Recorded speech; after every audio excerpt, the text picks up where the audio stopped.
Berikutnya, seorang penyandang disabilitas meninggal dunia akibat terjebak banjir bercampur lumpur di Semarang, Jawa Tengah. Ya, sementara itu seorang ibu dan bayinya berhasil selamat dari terjangan banjir bandang di Demak, Jawa Tengah pada Jumat petang.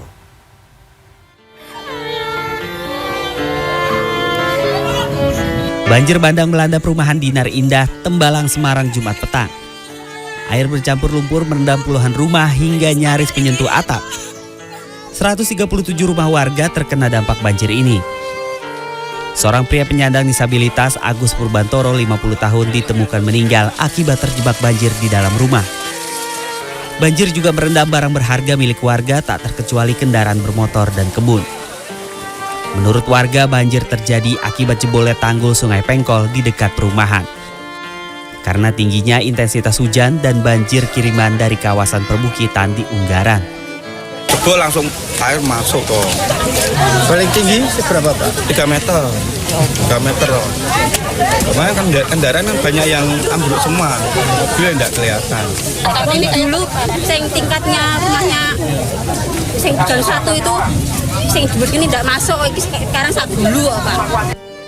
Menurut Wali Kota Semarang, Eviarita Gunarti Rahayu, perumahan Dinar Indah rutin dilanda banjir pada musim hujan karena berada di wilayah cekungan.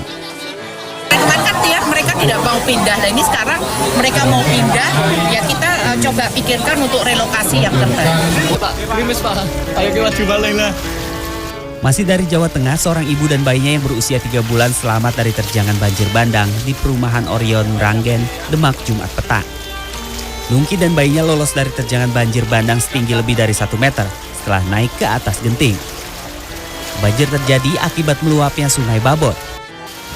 400 keluarga terkena dampak, 100 keluarga diantaranya mengungsi dan 3 warga dilarikan ke rumah sakit. Saat banjir menerjang, Nungki dan bayinya sempat berusaha mengungsi ke rumah tetangga yang lebih tinggi. Namun karena banjir semakin tinggi, ia kemudian naik ke atas genting. Pukul 18.30 waktu Indonesia Barat, petugas gabungan dari tim SAR, polisi, dan TNI kemudian datang untuk melakukan evakuasi. Bayi Nungki adalah salah satu dari 9 bayi yang dievakuasi.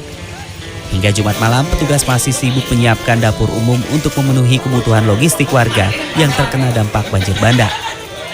Total sekitar 100 warga mengungsi ke tempat ibadah. Tim Liputan CNN Indonesia. Masih dari provinsi yang sama, banjir yang merendam 45 desa di 7 kecamatan di Pati, Jawa Tengah membuat aktivitas warga lumpuh. Ya, namun tidak bagi petani di Desa Kasian, Pati yang kemudian beralih pekerjaan menjadi tukang ojek perahu.